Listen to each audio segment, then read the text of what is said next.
Scotland, a land of over 700 islands.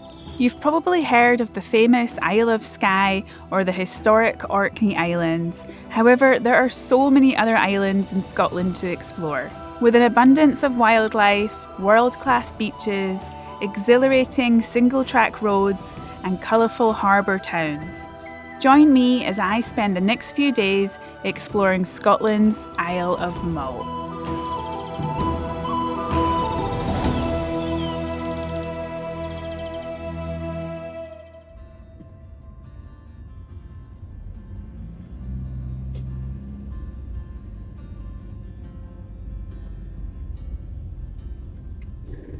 Hello there, lane 2. Lane 2. Yeah, lovely. Thanks. Your destination is on the right. I am back here in Oban on the west coast of Scotland, and today I am heading back to the Isle of Mull. I spent a few days in Mull last winter in a lovely cottage and I had such a good time. I've been really keen to return to the island and explore it properly, so that's exactly what I'm going to do. My ferry ticket to Mull cost £44.60 for a return ticket with the campervan and one passenger. It looks like we're about to load onto the ferry already, so let's go.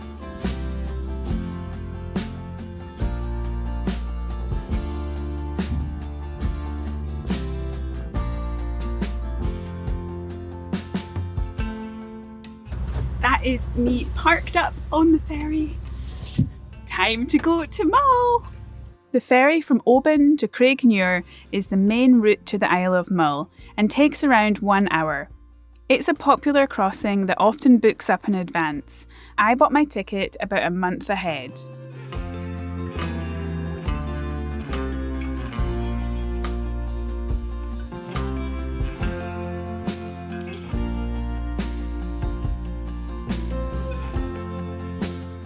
Alternatively, you can reach Mull via shorter ferry routes from Loch Allen on the Morven Peninsula or Culhoen on the Ardnamurchan Peninsula. These tend to be less busy and don't usually require advance bookings.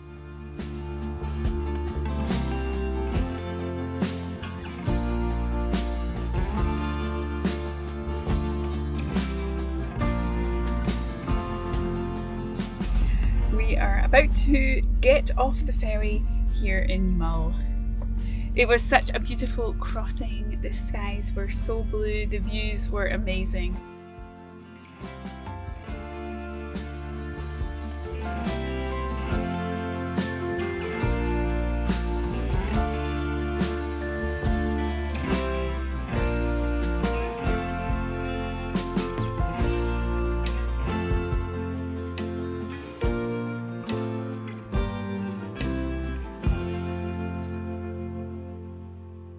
Good morning. So I arrived into Craignure last night at around 7:45 in the evening. I was on the last ferry. So I just stayed in the campsite here at Craignure. It's called Sheeling Holidays. It costs £34 for one person with one campervan with electric hookup. It's a lovely campsite overlooking the Bay of Craignure and you can watch the Calmac ferries coming in and out. Mull is Scotland's 4th biggest island and there's quite a few different parts to the island and the distances involved can be over an hour to drive to other parts of the island. I'm going to start my time exploring Mull on the south of the island in an area called the Ross of Mull.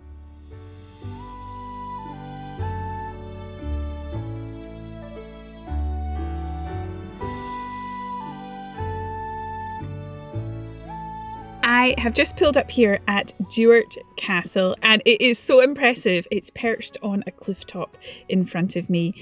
The exciting thing about this castle is that it has dungeons. Let's go inside and have a look.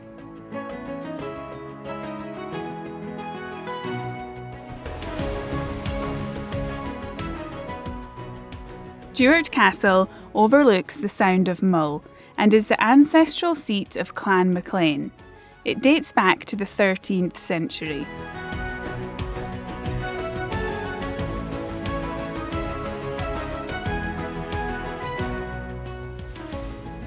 Over the years, the castle endured multiple sieges and was eventually surrendered to the Campbells in 1691, after which it fell into ruin.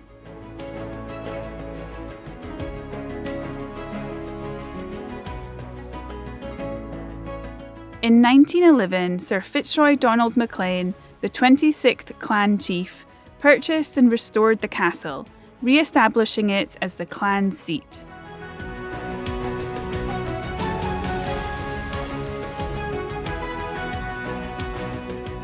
It's so dark in the dungeons. Today, Duart Castle remains privately owned by the Maclean family and is open to visitors.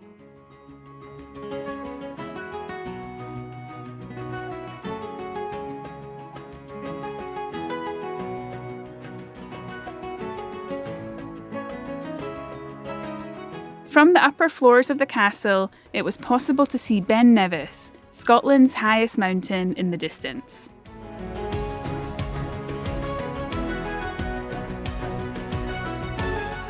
I made it to the top of the castle. The views are pretty great from up here.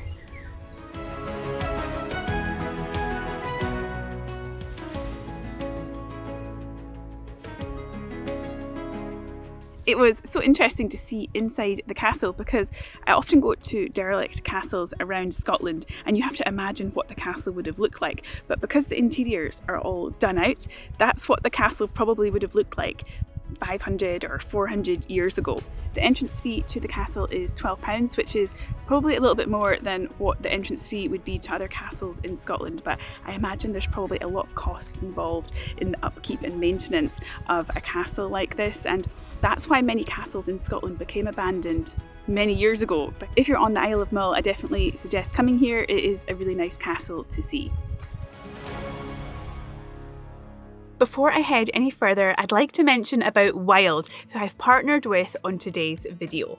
I've been using Wild deodorant for about 4 years now, and this is actually my original Wild deodorant case, still going strong. I usually have this one in the house and I keep another one here in the campervan. Aside from their great selection of incredible smelling scents, what I really love about Wild is they're trying to change the throwaway culture that we've got quite used to in recent years. Their deodorants come in these beautiful reusable cases and all the refills are plastic free. This one I have here is the Emma Bridgewater bee design. It is so cute.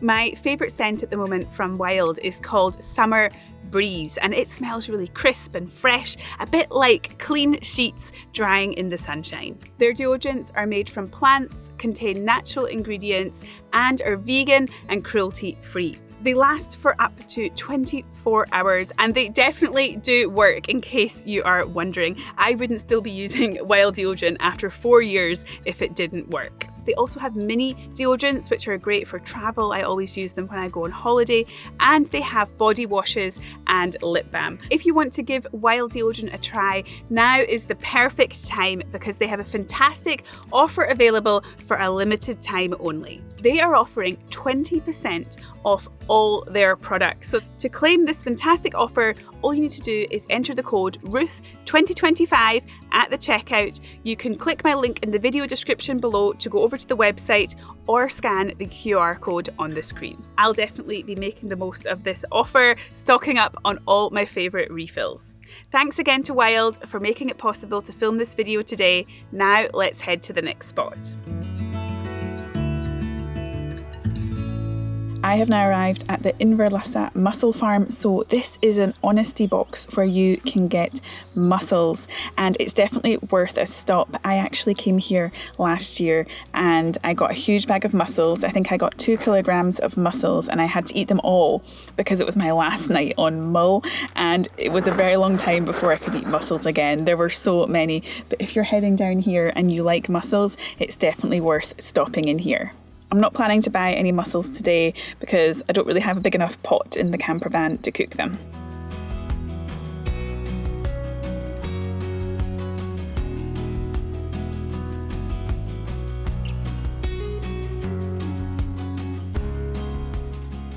I'm driving along and I just stopped to take in the views have a check for some otters. I saw a sign back there saying there's otters in this area. I can hear so many birds as well. And the sheepy boys, the lambs are getting so big now.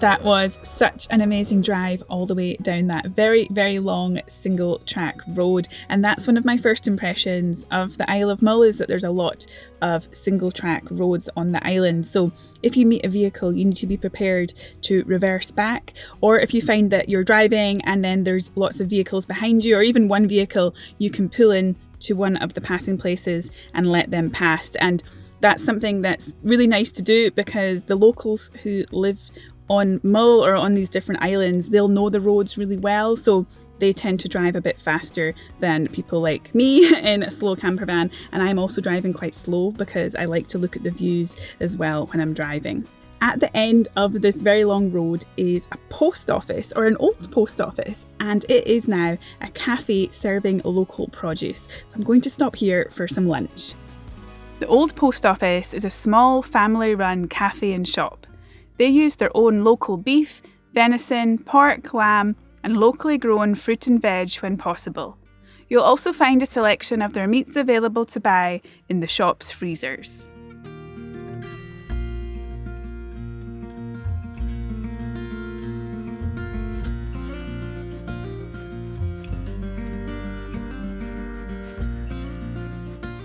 I ordered the mussels, so I think these are from the mussel farm that I passed earlier. It's good that I don't have to cook them in my van. I have a nice big bit of bread as well. These are excellent.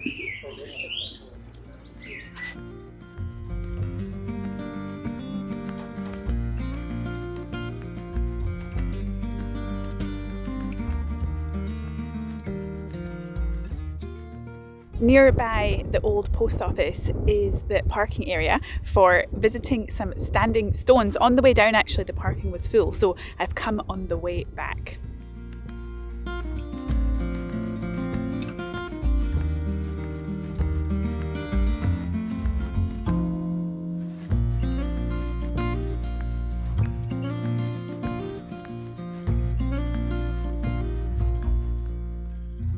I have made it to the stone circle. It's around a 10-15 minute walk from the parking area, and this is the only stone circle here on the Isle of Mull, and there's 12 stones, and it's said to be from the Bronze Age, which is around 4,000 years old.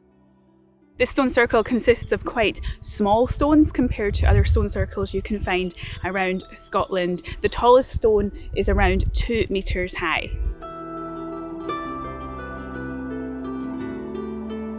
Standing stones were placed by humans, often in prehistoric times, and while their exact purpose remains unclear, they are widely believed to have held ceremonial, religious, or astronomical significance. These mysterious monuments are scattered across the UK, Ireland, and parts of mainland Europe.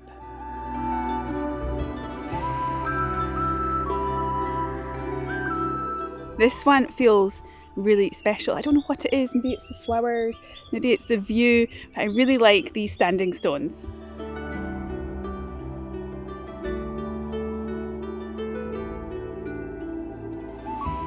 I have been driving along this peninsula and the views just keep getting better and better every single corner I turn.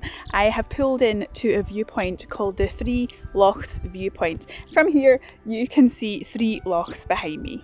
The views are amazing, especially with the blue skies.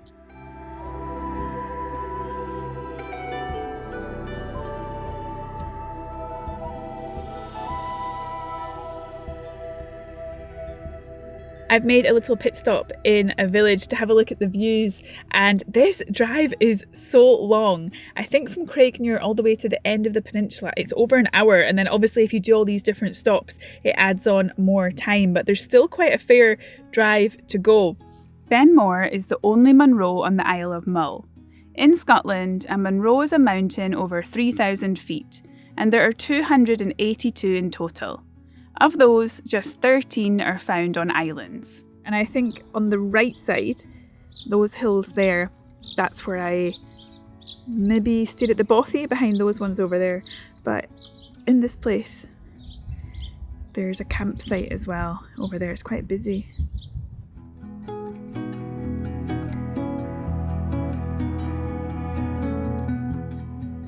I have made it all the way to the end of the road to a small village called Fionnphort. It is so beautiful here, and there is a place serving fresh seafood. Fionnphort is where you can catch the ferry over to Iona. I visited the beautiful Isle of Iona in another video, and I will link it below if you'd like to watch it. Behind me is the lovely beach here, and I got my fish tacos, and I was really lucky because they close at 6:30 and loads of people got off the ferry at around 6:20 from the Isle of Iona, which is just over there, and they all went to order and I just got in before them, so everyone's been told it's a 20-minute wait and mine only took 5 minutes.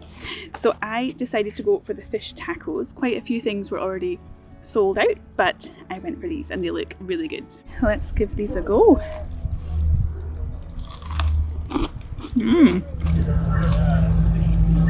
Wow, so good.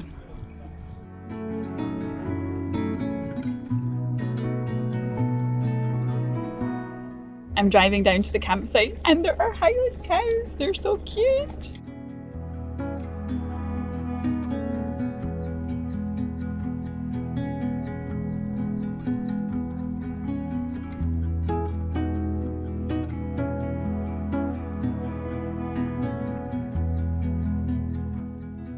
Fidden Farm Campsite sits beside a stunning white sandy beach with turquoise waters and beautiful views across to the Isle of Iona.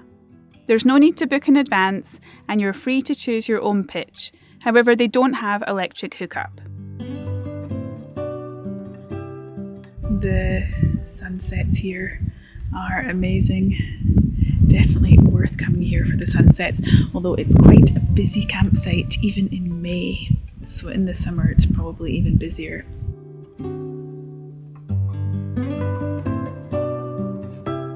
I had such a wonderful time at the Fidden Farm campsite. It costs £12 to stay there for one person for one night, so it's quite good value if you're a solo traveller. If you're a couple, you'd have to pay £24. If you turn up early enough, you'll probably be lucky to be able to secure a spot facing out to the beach, but I turned up a bit late, so I had to park a little bit further back from the beach. But it's really easy to walk down and you can watch the sunset. As I was leaving, I stopped at the Honesty Box at reception and I picked up a chocolate brownie. So they sell things like chocolate brownies, cookies, eggs at the reception. This brownie cost £3.50. I heard that a short drive from Fidden Farm campsite is a really beautiful beach, so that's where I'm going to be heading next.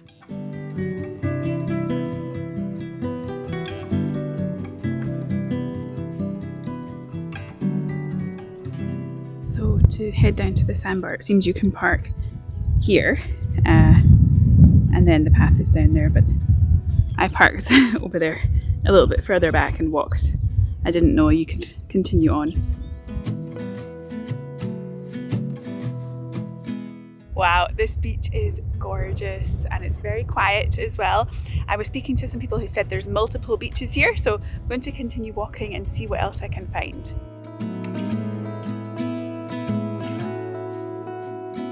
Look at this behind me. This is real. This is real, this view. I really think that some of the beaches on the west coast of Scotland and the west coast of Ireland really are up there competing with some of the best beaches in the world. I've been to some beaches in Cuba, Australia, Thailand, Brazil. Those beaches are amazing, but the only difference is the water is very, very cold here in Scotland. But look at this! Knockvologan sandbank is a stretch of white sand framed by turquoise waters and pink granite outcrops. At low tide, visitors can walk across the sand to the tidal island of Hebrides, famously featured in Robert Louis Stevenson's Kidnapped. I'm continuing on to another beach. I think this is the final one and it looks amazing. I can see it in the distance. This is the third beach and this is the biggest one so far. It is amazing. 10 out of 10. If you continue on, there's probably even more beaches. Wow.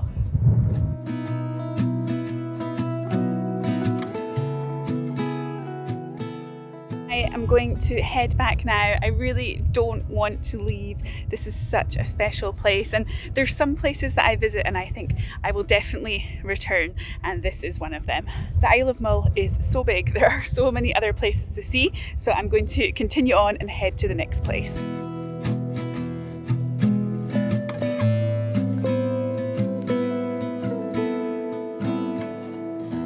I have made a pit stop at a local store and I need to pick up a few supplies like food, and I would also like to buy some items from the Isle of Mull if they sell them. Here are some of the things that I bought in the shop. So actually I really like using dry shampoo when I'm travelling in the van, but I have loads at home but I forgot to bring some with me, so luckily they sold it in there. I got some coffee from the Isle of Mull, Calgary Bay roasted on the Isle of Mull. I got the Isle of Mull cheese as well. There were a few different ones to choose from, but I went for the non-smoked one. I also got the seaweed hot sauce. So I recently tried the Isle of Mull seaweed chutney, and they also make this seaweed hot sauce. And hot sauce is really good with popcorn. So I'm planning to make popcorn to have with that. I got some chutney from the Isle of Arran to go with the cheese. A few of you have recommended this before, the Krabby's alcoholic ginger beer. This is made in Edinburgh and I saw it in there and I thought, why not? With this nice weather, it might be nice to give this a try. And here on the Isle of Mull, there's a place that you can buy candles. So I got this candle and it is citronella and lemongrass and it's really good for the midges. It smells really good. Whenever I buy items when I go to islands, sometimes there's comments about some of the prices, but I like to support local businesses on the islands because living out on a Scottish island is probably not very easy, and it's really admirable that people are setting up really interesting businesses like the seaweed chutney and the seaweed hot sauce, the coffee supplier. So I really want to support these local producers when I visit the islands. Wow, I'm driving along and look at the views. Unbelievable.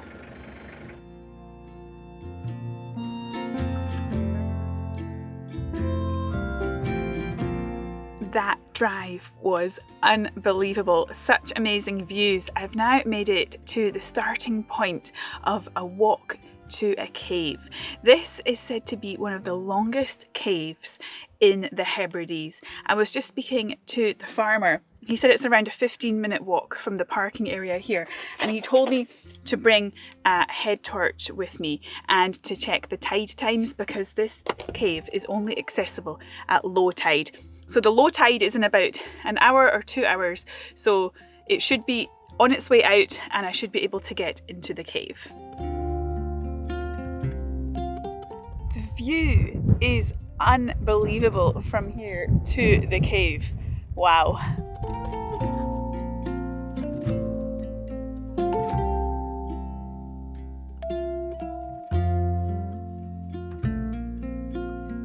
I have reached the top of the bay and the cave is over there. I just met someone who's on their way back and they said you have to scramble over some rocks.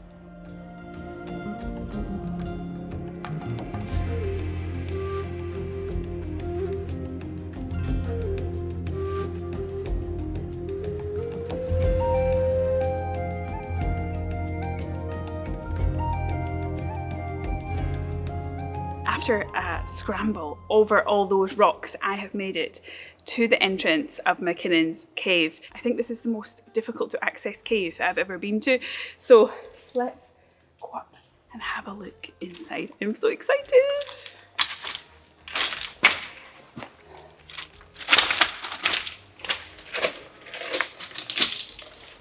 McKinnan's cave stretches approximately 153 metres into the cliffside. The cave entrance is 28 metres high, and it was named after Abbot McKinnan, who is said to have sought refuge here in the 15th century.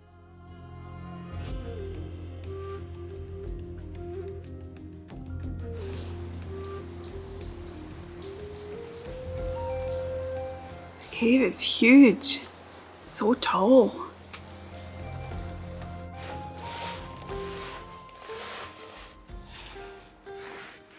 I am now in the cave. Behind me you can see all these logs, so I think the tide has come up as far as this, and this is driftwood. Wow, this cave is huge. Really, really huge. I'm going to go further into the depths of the cave. A bird just flew out, but that's happened to me before when I've stayed in a cave, so I was ready for some birds. Oh, it keeps going. Wow, this cave is huge. You can keep going up here. Wow. It continues down there. That is crazy. I think down here is the end of the sea cave. It is pitch dark in here. I have a light. That's why you can see what is going on. But let me turn off the light because you cannot see anything. Look, it's pitch dark and it is quite scary, at least with Sonny Bean's cave. When I went there and I stayed the night there, you could see a little bit because of the daylight coming in. Okay, let's leave the cave now. Can you see down there? That's how far I walked. Can you see the daylight peeking through? It's really far. I thought I could hear someone talking, but it was birds flapping their wings. Hello? Hello? I'm about to leave the cave now. I didn't mention it before, but the farmer told me that there's ghosts in this cave, and I don't know if he was just winding me up, but it feels a bit weird in here, to be honest. So, looking forward to leaving. The cave is apparently haunted. One tale recounts a piper who entered the cave with his dog to challenge the fairies. Only the dog returned, hairless and terrified, while the piper was never seen again. Look at that huge big piece of driftwood that's been washed up in the entrance of the cave.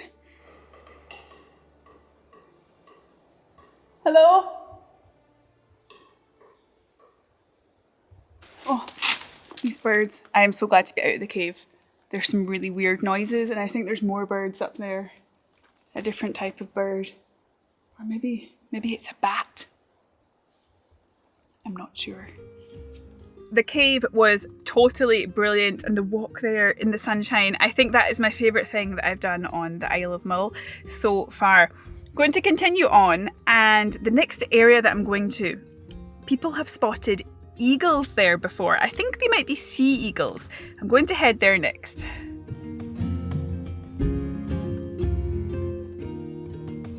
I am driving along and I actually cannot cope with how amazing this road is. I think it is the best road I have ever driven on in the whole of Scotland.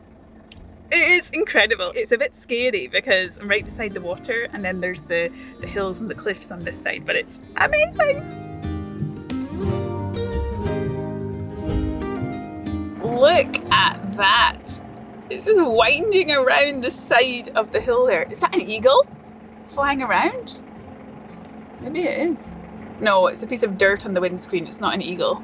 Loch Na Kael is one of the best places in Scotland to see white-tailed sea eagles, the UK's largest bird of prey, with a wingspan of up to 2.5 metres.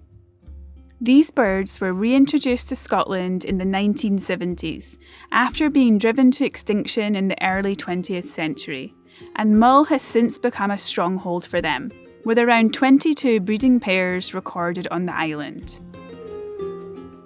The drive along the side of this sea loch is incredible. So I've parked up here and I think I will spend the night here as well.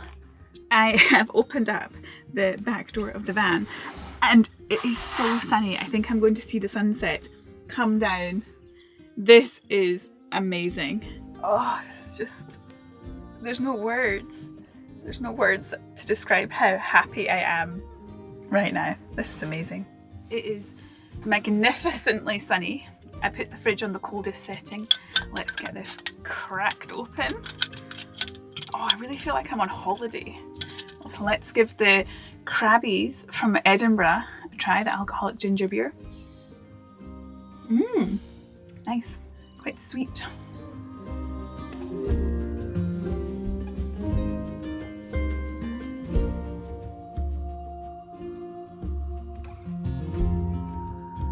That sunset was amazing. Does anyone else think that sunsets are the most magical things?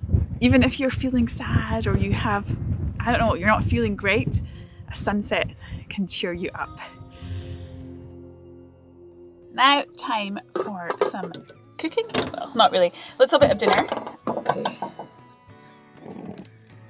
So I learned recently how to make popcorn properly. So if you put one popcorn in, maybe two actually, wait for them to pop, and then that means you can put the rest in. So I'm just going to turn it up a little bit. The popcorn is popping.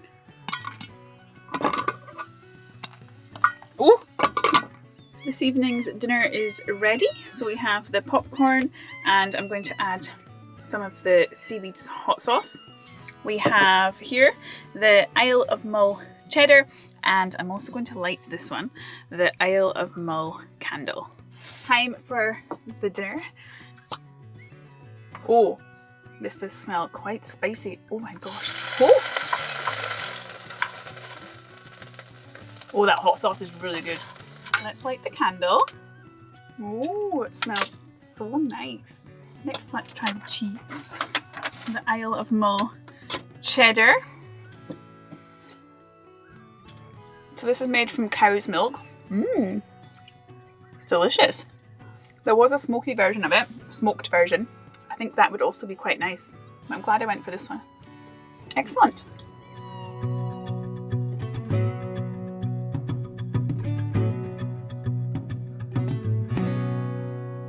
Good morning. I am enjoying my Isle of Mull coffee. It is very, very good. And as I've been sitting here, I've seen a few birds flying around. I'm not sure what birds they are, but I haven't seen any eagles. Now I'm going to head out and continue exploring the rest of the island.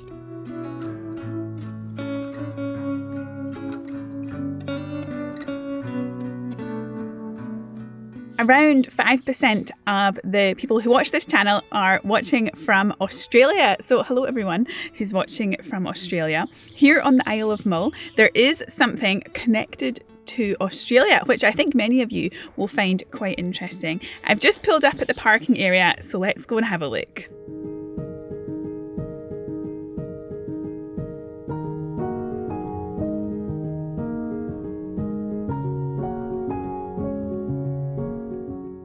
I have now made it to the resting place for Lachlan McQuarrie. He was born on a small island near here called Ulva. Lachlan McQuarrie became the governor of New South Wales and played a big part in the formation of Australia. Lachlan McQuarrie was born in 1762, and while in Australia, he implemented significant reforms, including infrastructure development, urban planning, and the integration of convicts into society. He died in 1824 and was buried in this mausoleum here on the Isle of Mull. As I was on my way here, I got talking to a lady who is visiting from Australia, and she used to work at Macquarie University in Sydney, so that university was named after Lachlan McQuarrie. The setting here is so peaceful, so beautiful. What a lovely place to be laid to rest.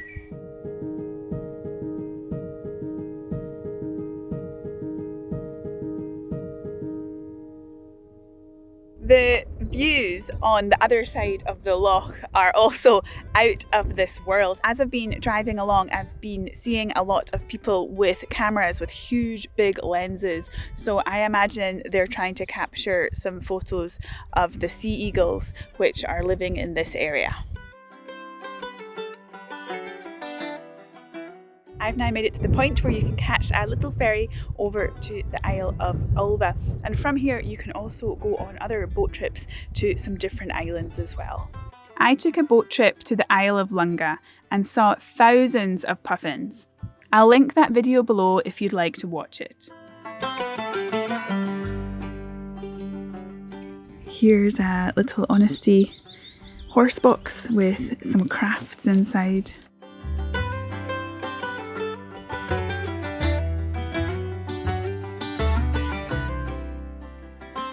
Down here there's actually a place that you can stay in your motorhome or campervan. There's place for 3 vehicles just there. I tried to book in for tonight but it's full.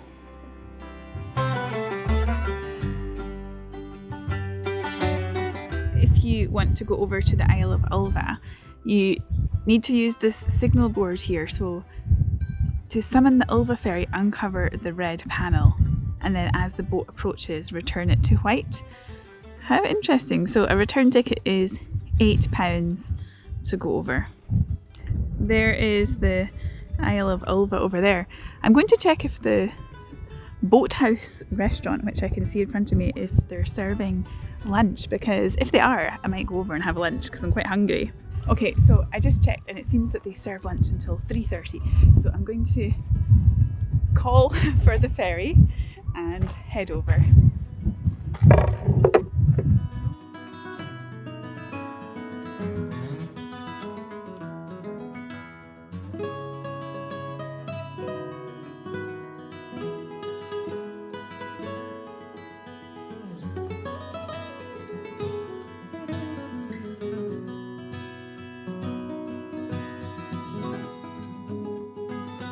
Ulva has a population of around 14 residents, and the Boathouse restaurant is known for its seafood.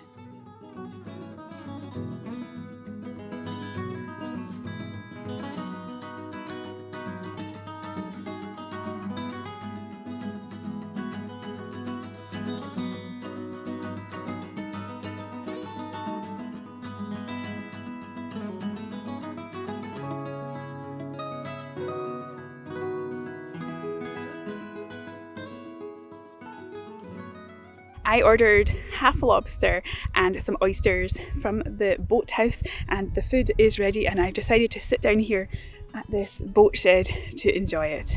Here is the half lobster. Now I was not expecting it to be so big, so I think we have lobster, potato salad and bread. I also ordered 3 oysters as well. The guy working here told me that they use these wildflowers in the local gin. They're so beautiful. Let's try one of the oysters first. My goodness, these look incredible. Very good. I've moved over here because the rocks were a bit unstable. Next, I'm going to try some of the half lobster. So good. I actually hadn't planned to come over here, but when I saw the ferry and how you signal for the ferry, I just thought, why not? And I'm so glad I did. It is quite a process getting the lobster out of the legs, but it's worth it. You get this tool so you can get the lobster out. My goodness, look at all the lobster meat inside this one. I removed all the meat from the lobster leg and there was loads inside. Look how much came out.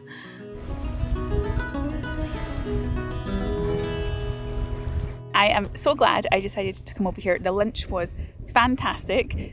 Highly recommend if you come to the Isle of Mull to do a little trip over here to Ulva. The restaurant is not open all year. I think it's mostly open on a seasonal basis during the summer, but you could spend the whole day out here, do some walks on the Isle of Ulva, have lunch and then head back over. There's also some accommodation here on the island, and this island is interestingly community owned. When I was inside, they gave me actually a little leaflet with a map of the island and some of the walks that you can do. Here is the little ferry on his way back over. I wonder how many times every day he goes back and forward.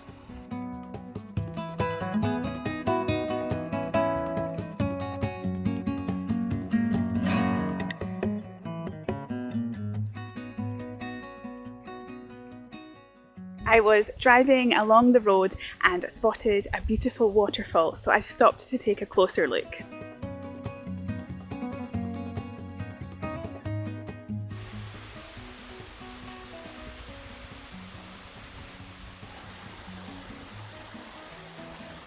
On the top of the waterfalls, there's a little path to get up to the top of the waterfalls, and there's all these little pools here which would be so nice for swimming in.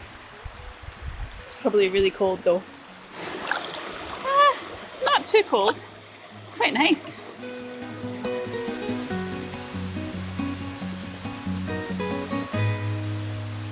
I thought there might not be much water because there's not been much rain recently over the last few weeks in Scotland, but still seems quite full of water. I think this would be a really amazing spot to go in swimming. So magical here, under the trees.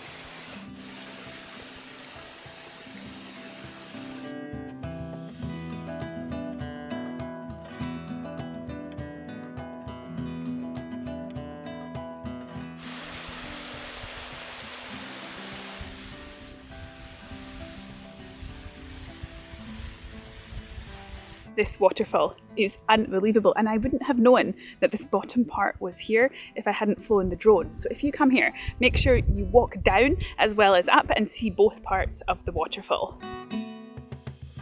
My next stop is going to be a beach, and this beach is said to be the best beach on the Isle of Mull. And I'm wondering if it will be, because I've seen some very good beaches so far on this island. So let's go and find out.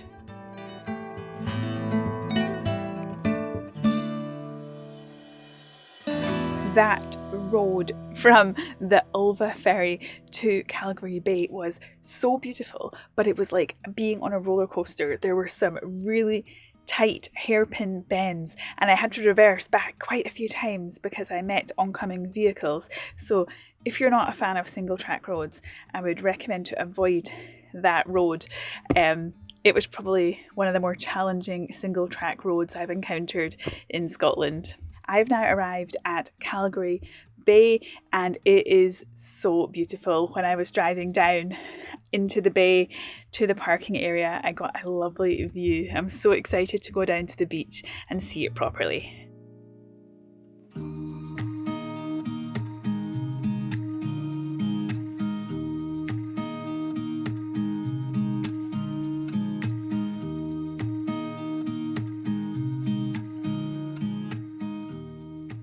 Calgary Bay is pretty impressive. It's quite accessible, so if you don't want to hike to a beach, this is a good one to come to. The other beach that I went to a few days ago here on the Isle of Mull, I had to hike about 20-25 minutes to reach sort of all the different beaches. So this one you can park and it's just a couple of minutes walk down to the shore. Wow, spectacular. Calgary Bay is backed by grassy dunes and a small stretch of woodland, with a car park and basic facilities nearby.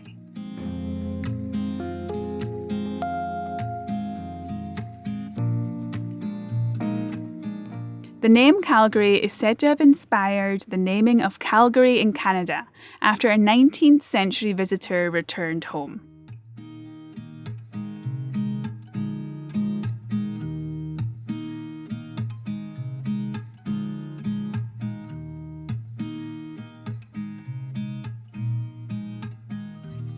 Calgary Beach was absolutely amazing, and I've driven around 30 minutes now to the main town on the Isle of Mull. It is called Tobermory, and some of you, when you think of the Isle of Mull, maybe picture the town of Tobermory because it's very iconic and well known for its colourful streets.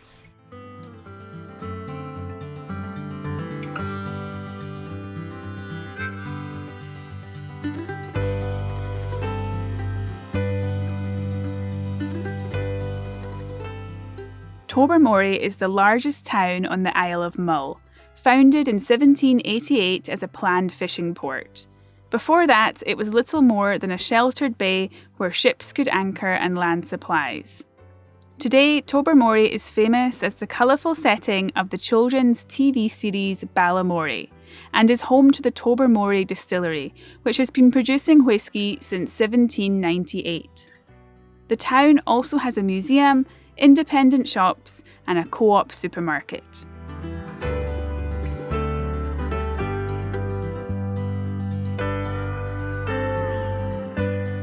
Here is the Tobermory distillery, and I can smell whisky making in the air. There is some steam coming out the top of the distillery.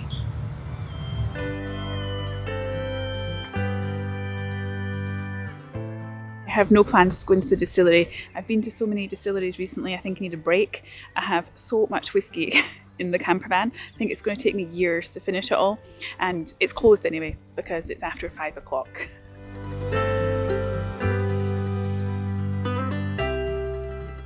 My time on Mull has completely exceeded my expectations. So many people had recommended it to me, and I think it might now be one of my favourite Scottish islands. If you're planning a visit, I'd recommend spending at least 3 days on Mull itself. If you'd like to include day trips to nearby islands like Iona or Lunga, you'll definitely want to allow extra time. The driving distances can be long, and most of the roads are single track, which makes journeys slower than you might expect. Thank you so much for watching this video today, and make sure to check out my channel for videos on other Scottish islands like Arran, Shetland, Orkney, and many, many more. See you next time!